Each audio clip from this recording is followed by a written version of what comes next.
في البثوث المصريه او الناس اللي بترد على المسيئين، هي بترد على المسيئين، هي ما بتردش على الشعب السعودي كامل.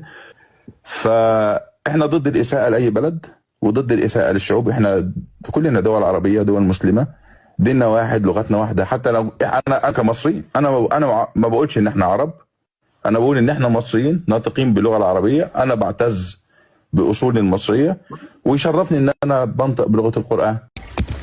يا اخي فيكم يا اخوان، يعني انتم حتى صرتوا تقلبوا مع الاعداء ضدنا. يعني ايش السبب؟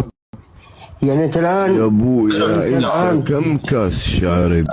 اي اعداء يا ضابط متك. قول لي يعني انت الحين تجمع ناس مسيء على السعوديه وتطلعهم معاك، لا تسوي حالك احنا نستعين باعداء المملكه. منو اعداء المملكه يعني؟ يعني الحين انت مطلع معك واحد مصري يقول مصري حليفي المصري.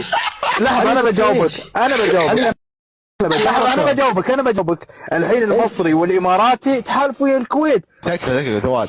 زين، المصري عدو السعوديه صح؟ انا اقول لك على شغله، احنا نعرف انكم شعب والله العظيم ما عندكم لا تاريخ ولا اي انجازات.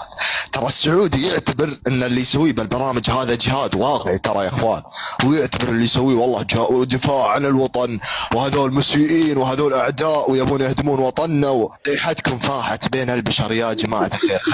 انت بلاكم عم العالم كله يا وسخ يا قذر انت وشعبك. حنا نرد على وساختكم خلت العالم يكرهونكم يا غبي يا قذر.